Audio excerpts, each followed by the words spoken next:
Macnee. The holiday season is my favorite time of year. Families get together. They come from all parts of the continent. People really seem to enter into the spirit of things.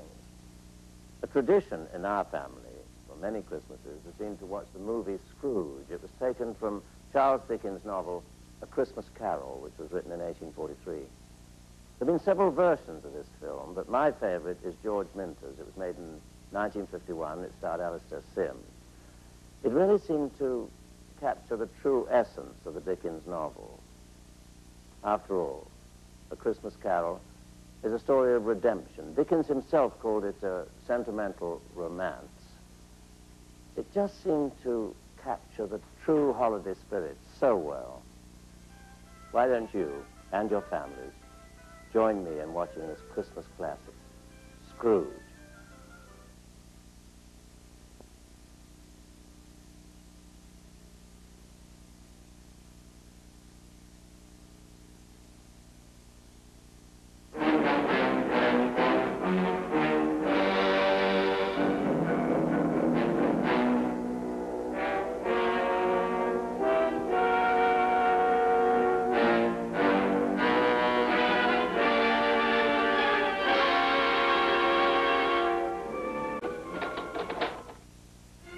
All of Dickens' work, A Christmas Carol, Great Expectations, David Copperfield, show the inequalities of life between the poor and the wealthy. He was born in 1812. He was the son of a government clerk who was later sent to prison. And because of family poverty, he had very little education. He started as a reporter on a newspaper and contributed articles to monthly magazines. Then, at the age of 24, he wrote the Pickwick Papers. It was an instant success and made him financially secure. He was also an actor and a speaker, and he toured America in 1842, and amongst other things, advocated the abolition of slavery. In 1843, he published A Christmas Carol, which showed the horror of poverty and the emptiness of wealth so splendidly.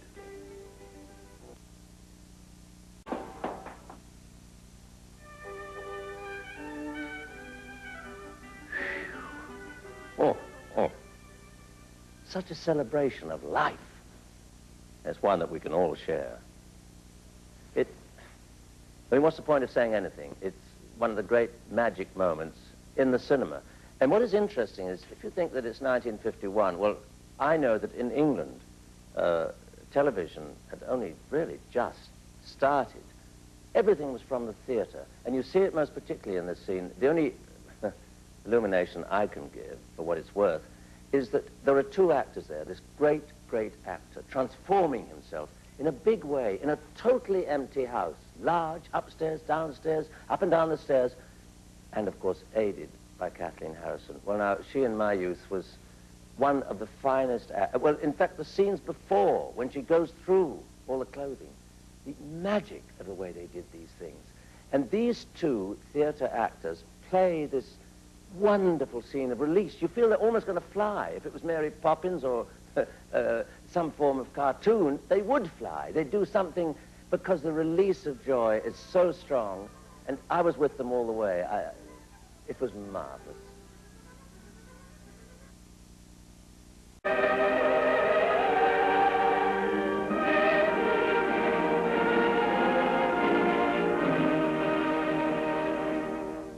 He knew thereafter how to keep Christmas well. Dickens. What can I say? It was 38 years ago that film was made, and it still continues to delight young and old alike. I know that our family looks forward every Christmas to spending this special time together with Scrooge, Marley, Bob Cratchit, all of them. I hope you've enjoyed this version of Scrooge. And as Tiny Tim so eloquently says, God bless us, everyone. I'm Patrick Macnee. Good night, and thank you. Oh, and Merry, Merry Christmas.